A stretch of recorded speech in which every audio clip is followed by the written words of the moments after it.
capacity. So ito, mga treasurers naman ang ating kailangan dito. Same with the appropriation committee chairman and of course, our punong barangay. Okay, so for this morning, tatawagin ko na po ang ating speaker, ang ating pong napakaganda at mabait na budget officer. Palakpakan po natin, Miss Buena Titular. Thank you, Miss Mateo. Magandang umaga po sa ating lahat. At nagtanong po kanina si Miss Melba kung tayo po ay busog na. Meron pa kung ilan na gutom, pero majority po ay nabusog sa ating pamirienda. Alam niyo po, kasunod pag nabusog ang tao, ay antok. So, ang kalaban ko po dito ay ang antok ng mga participants. Doon po sa mga participants natin ay naantok, pwede pong matulog, wag lang maghihilig. Baka po maabala ng katabi. At doon naman po sa mga gising at makikinig, maging matahimik po tayo, baka po magising ang inyong katabi. Ano ha? Yun pong topic na i-discuss ko ay karugtong ng diniscuss ni DILG Engineer Udek sapagkat ang planning and budget po ay may linkage. Hindi po ito pwedeng paghiwalayin. At kagaya po ng aking binanggit nung nagkameron po ng training ang ating mga SK, kayo rin po ay nangako. Nung kayo po ay nangangampanya na magbibigay ng mga proyekto, pauulan din ng ating mga barangay, at hindi po ito magkakameron ng katuparan kung hindi po natin malalangkapan ng tamang budget ang inyong pong plano. Napakaganda po ng discussion ni Sir Rudy kanina, nakinig po at inamit ko po ito. Yung pag-prepare po ng inyong mga vision at mission at tamang pagpaplano para po sa gusto ninyong mangyari sa inyong mga barangay. Pero kasing halaga po ng inyong mga plano ay ito po ang paglalaan ng pondo, yung budgeting po. At briefly, i-discuss ko po sa inyo kung paano po inihahanda ang ating mga budget. Doon po sa ating mga barangay officials na re-elected na, alam na po nila ito.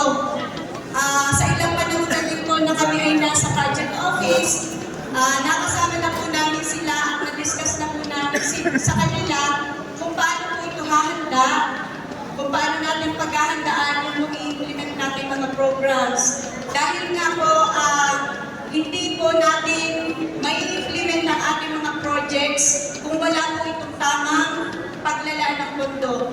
Upang effectively po ay ma-manage yun pong pag-unlad at saka yung pong ninanais nilang vision para sa kanilang mga barangay.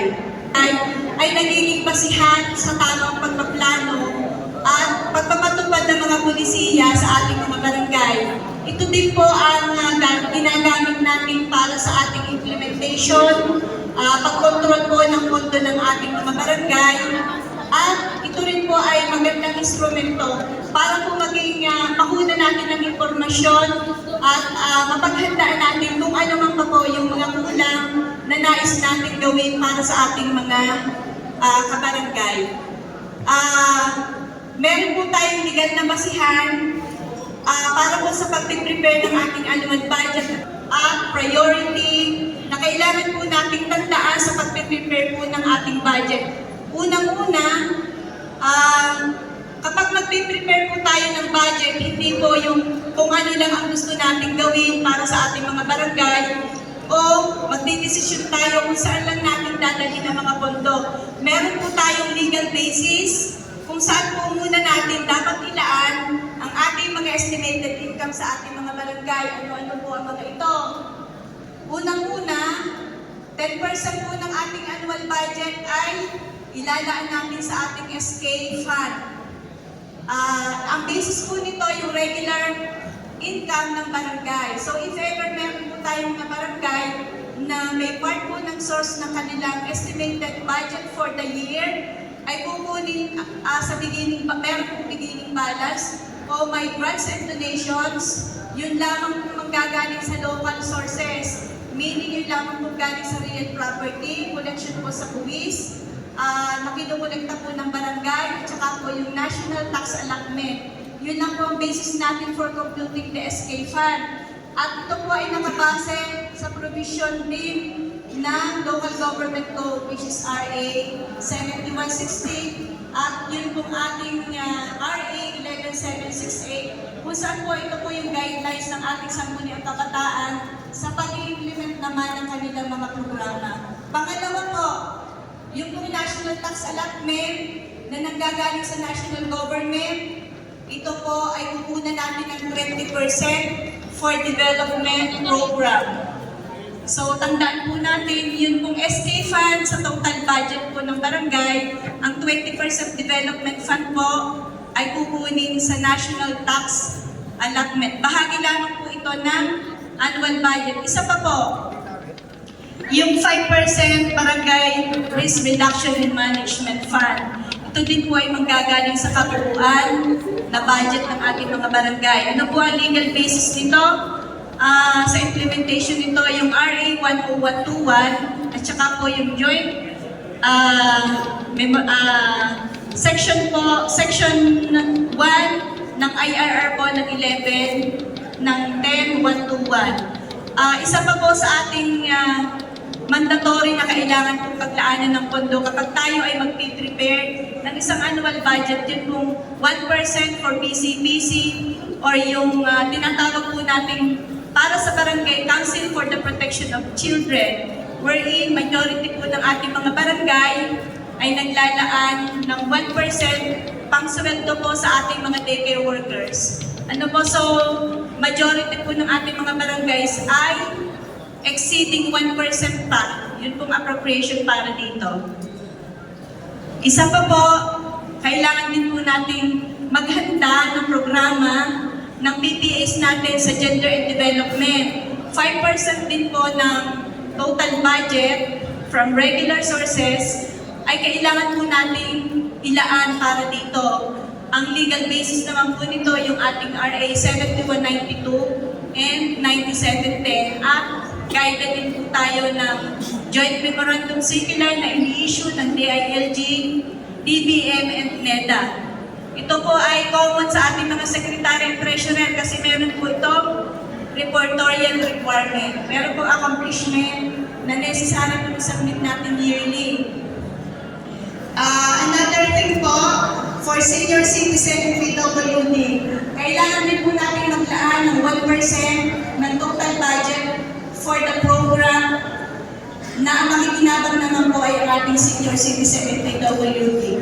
Tanong, meron pong mga barangay na pinag-iiwalay ang pondo 1% for senior and 1% for PWD. Good. Kasi po ay mas malaki po ang mailalag sa kanila. Pero sinasabi po ng batas, ito ay magkasama. Yun pong 1% ay pwedeng andiin o bigyan po ninyo ng porsyento para po sa programa ng senior citizen. At yun pong programa na nakikinabang ay ang ating mga PWD.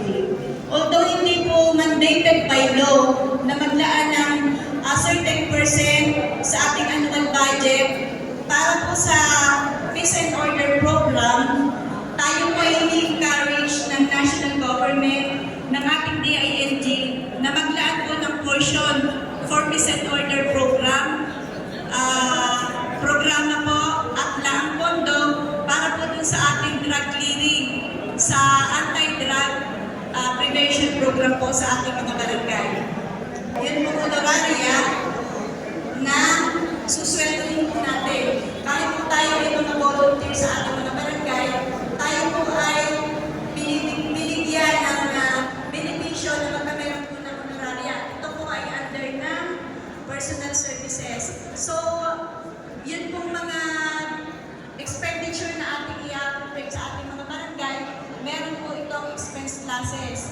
Ito po yung personal services, MOE, capital outlays, and the financial expenditure. Along the way po, i-discuss po at i-differentiate po natin isa-isa ng sangguniang barangay, ng ating mga barangay tanod, ng ating mga barangay functionaries na nakakatulong po natin na nag-i-implement ng ating mga programa sa ating po mga nasasakupan. Ano po, ang MOE naman po, ito po yung operating expenditure na sinasabi. Ito po yung suporta po natin sa operation ng ating mga barangay. Ano-ano po ito? Kasama po dito yung ating training expense. So bahagi po ng inyong pondo sa training ay ginastos po natin para dito. Para naman po sa ating mga refreshment at saka ating pananghalian. Including po yung ating mga supplies na ginamit sa training, yun po ay ginagamit natin sa training expense. Natin sa tubig, pambayad po sa kuryente, including street lights, pambayad po sa supplies, and other operating expenses po sa ating mga barangay. Isa pa pong account na kailangan din po natin maitama, ano po, kasi previous bahagi po ng capital expenditure, yun pong ating investment or appropriation para sa pambili ng lupa, pambili po ng pampagawa po ng ating mga infrastructure projects, at pambili po ng mga IT equipment, furniture and fixture above 50,000. So reminder po sa atin kasi ang iba po ay na-confuse kasi nagbago po ng guidelines ang Commission and Audit sa threshold po ng treatment natin sa capital expenditure. So kapag po ang bibili nating item o equipments ay below 50,000, ito po ay under na ng MOE. Ano ba? So halimbawa po ang computer ninyo ay worth 35,000 lang, hindi na po ito considered as capital investment. Ito po ay mag-fall under ng office supplies. Doon naman po sa ating mga tables and chairs, kung per unit po ito ay, syempre wala naman po tayong bibili na chairs above 50,000. So ito po ay mag-fall under ng other supplies expenses. So kasama rin po dito kung tayo ay bibili ng sasakyan, ng ambulansya, ng truck, ito po ay under ng expense class ng capital outlays. At meron pa po tayong isang expense class, ito po yung financial expenditure kung saan dito po natin ipinapasok yun pong ating bank charges. So pag bibili po tayo ng cheque at ubus na, dito po natin isinasama ito. At kung meron po kayong pagkakautang ang barangay sa debt service, ito po ay doon din mag-fall ang interest at principal expense for the amortization po ng inyong loan. But for now po, based on our record, wala naman po tayong barangay na mayroong utang. Ano po? So ano po ba ang contents ng isang barangay budget? So doon po sa mga dating barangay officials na nai-elect, ito po ay alam na, lalong-lalo na po doon sa ating mga treasurer. Ano po, kasi hindi po natin maitatawid o hindi po natin mapapaapuan ng ating mga budget kung hindi po kumpleto yung supporting documents. Ano po? At doon po sa mga na-turn over naman sa mga bagong barangay officials, ito rin po yung inyong natanggap. So ano pong composition at context ng ating isang annual budget? Ano po? Ito po ay may budget message kung saan nakapalog po dito yung kabuuan ng inyong budget na sinusumite sa inyong mga barangay. Nandito po yung mensahe ng punong barangay tungkol po sa trust for the year. Ano po ang pinupunto ng inyong laang pondo for the year. Nandito din po yung vision kung saan po itong sektor ninyo dadalhin at ano po mga proyekto ang nais ninyong ihain at matupad sa tao ng budget. Kasama rin po dito yung appropriation ordinance o yung pong ordinance na nag-authorize para po ma-implement ninyo yung pong inyong mga financial plans. Kasama din po dito yung certified statement of income. Dito po sa certified statement of income, nandito po yung local revenue ninyo, nandito po yung NTA. Ito po ay ina-approve ng barangay treasurer, ng kapitan at saka po ng city accountant. Kasi nanggagaling po sa accounting department yung record po ng actual na collected income po ninyo and the actual income collected for the first semester and the estimate for the second semester during the preparation po ng ating mga budget. Din po hanggang December at ang implementation po nito ay January of the following year. So by July 15, July 1 to October 15, ito po yung first phase ng budget process. Ito po yung budget preparation. Ano po ang ginagawa dito? Unang-una, yun pong inyong AIP dapat ay naka-ready na. Ito po, kung mag-prepare po tayo ng budget for year 2025, by July, dapat po, ito po ang may role po dito ay si Punong Barangay. Kasi siya po ang mag-i-experience sa inyo kung paano po ipiprepare, kung paano po tayo mag-i-implement ng ating mga priority PPAs, at kung paano po ito lalaanan ng tamang pondo. Kasama po ni Kapitan dito ang ating barangay treasurer kung saan siya po ay nagsasubmit at naghahanda ng income statement sa kapitan. So ano po ang nandun sa income statement? Doon po sa ating income statement na form. Nandito po yung actual income ng prior year, mid-year, o first semester na actual income, and yun pong estimate for the budget year. So if you are preparing for the budget year 2025, ang ihahanda po niya ng barangay treasurer, yun pong income estimate for year 2025. Saan po ito nakabase? Nakabase po ito dun sa mga nagdaang taon na actually realized income.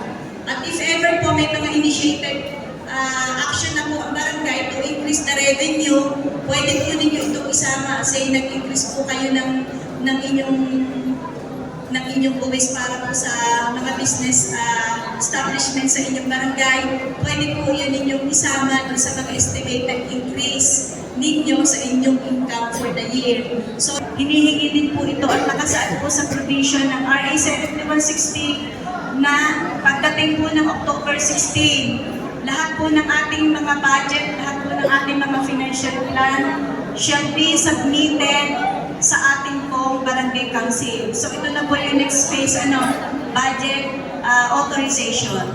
So pagpasok naman po ng October 16 hanggang November 16, isang buwan po ito na bibigyan po ng pagkakataon ng ating barangay council to review, to check. Pag-usapan po sa ating mga sessions, kasama po ang ating punong barangay, doon po sa ating budget na inihanda.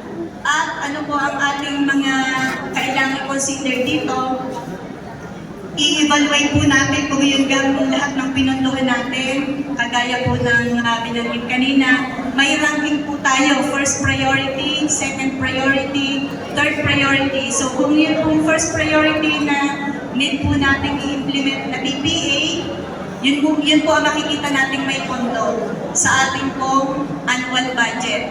So come November 17 hanggang January 17, tayo po ay isasubmit naman natin ito for review ng Sangguniang Panlungsod through our department, through the City Budget Office for review. Doon po sa aming pag-review ay tinitingnan po natin yung completeness ng lahat po ng binanggit ko kanina ng requirement. Ano po? And then, ang implementation nga po nito ay pagpatak ng January of the fiscal year na po ito.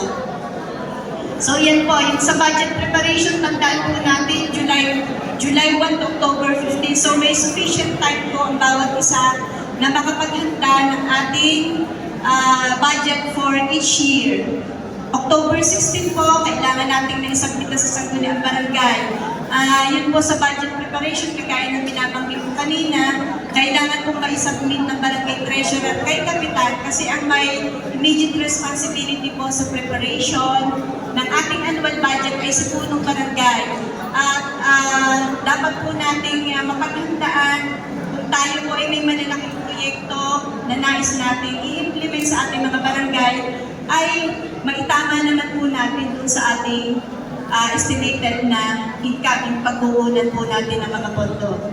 At ang responsibility po ng ating barangay treasurer na maibigay sa punong barangay on time, yun pong estimated income for the year para naman po mapag-aralang mabuti at mapag-usapan kung alin po ang ating unang lalaanan ng pondo, kung meron pa na po tayo na mailalaang pondo, doon po sa ibang priority programs natin na nais na implement at nakapaloob po sa ating mga AIPs. So, sinasabi po dito na as of September 15, dapat po ay hawak na ni Kapitan yung estimated income na ibibigay ng ating mga barangay treasurer. Kaya, huwag niyo pong pababayaan ng inyong mga barangay treasurer kasi sila po ang makakatulong ninyo para po magkameron ng realization. Yun pong inyong mga programang i-implement. Isa pa po, kanina po binabanggit ko sa inyo yung mga expense classes sa ilalaan sa PS, sa MOE, sa capital outlays. Hindi po ito personal naming ruling na within 10 days ay kailangan i-submit. Ito po ay nakapaloob sa provision ng RA 7169. At ano po ang ginagawa natin sa pagre-review? Yun pong lahat ng pinanggit ko kanina na mandatory requirements na kailangan po natin lahat. So, mahalaga po na kayo ating mga SK officials. Ito po ay isa pa rin pong budget din po ito. Meron po tayong dalawang uri ng budget, ang ating annual budget at ang ating supplemental budget. So, dahil tapos na po tayo sa ating annual budget, interesting po itong supplemental budget, lalong-lalong na po sa ating bagong po mga kapitan, barangay officials. Sapagkat ako po'y naniniwala na kung kayo po, yari na po ang programa. Ano po, yung iniwan po ng mga umalis na kapitan, hindi man po sufficiently provided yung gusto po ninyong i-implement. Sa supplemental appropriation po, pwede po tayo maglaan ng pondo at ng programa at ng programa na ito basta kaya po ng inyong surplus. Kasi majority po ng ating source na pagkukunan ng ating supplemental budget ay ang ating surplus or yung grant galing sa provincial government or if ever meron po mga grants galing sa NGO ay pwede rin po natin gamitin as source of fund for supplemental budget. Hindi po tayo pwede mag-prepare ng supplemental budget kung ang ating po annual budget ay hanging. Kung ito po ay hindi pa na-approve, pero based on our record, lahat po ng barangay ay approve na ang annual budget, including our SK officials. So, mas maaga po kaysa nung mga dati. Kasi yung dati po, meron pa po tayong na nare-receive na barangay budget for ng March. Pero ilan na lang po ito. Ngayon naman po i-encourage na natin sila. Siguro po ay mas alam na nila ngayon na sadya po dapat ay on time sa commission ito. Prepare ng supplemental appropriation, wala po tayong pwedeng aksyon na gawin wala po tayong pwedeng ipasa na ordinansa o resolution sa barangay until such time po na tayo ay makapagpa-approve ng ating annual budget. Ano po ang mangyayari sa ating mga barangay kung hindi po tayo makapagpa-enact ng ordinance sa ating barangay council? Ito po yung tinatawag natin na re-enacted budget. Tayo po ay mag-cooperate kung sa lumang budget. Ano po ang implication nito? Kapag tayo po ay nag-cooperate sa re-enacted budget, ang pwede lamang po nating gastusin ay yun pong honoraria ng barangay officials and functionaries. Ano po, kung halimbawa po hindi pa talaga, kasi meron po mga pagkakataon na talagang hindi po magkasundo ang kapitan at saka council, so hindi po possible na magpa-approve kaagad ng appropriation ordinance. Hindi po pwedeng gastusin ang mga proyektong nakalaan kasama ng budget for the year kung ito po ay hindi pa na-authorize sa ng barangay. Meaning lahat po ng halimbawa infrastructure, hindi nyo po ito mai-implement. And if ever meron po tayong increase sa PS, honoraria, doon po sa ating budget na sinaglit, kapag nag-ooperate po tayo sa re-enacted budget, hindi rin po natin ito maibibigay. Yung unang pansamantalang i-implement. Namin dito, kapag po ito ay nakita namin na may discrepancy, kapag during the review process po ay below 20% din po ating development programs, kapag po exceeded sa 55 ang ating PS, kapag po hindi nalaanan ng sapat na 5% ang ating calamity fund, kapag wala po tayong appropriation for gender and development, BCBC, senior citizen, yun po ang aking binanggit kanina, na mandatory, na kailangan po nating pondohan, ito po yung ibabalik ulit sa level ni Kapitan. Ang budget, yun po yung mga consequences na sinabi ko kanina, pwede lamang po kayo mag-disperse ng sweldo ng tao, wala po kayong pwedeng gastusan ng mga yung ibang expenditure, annual budget.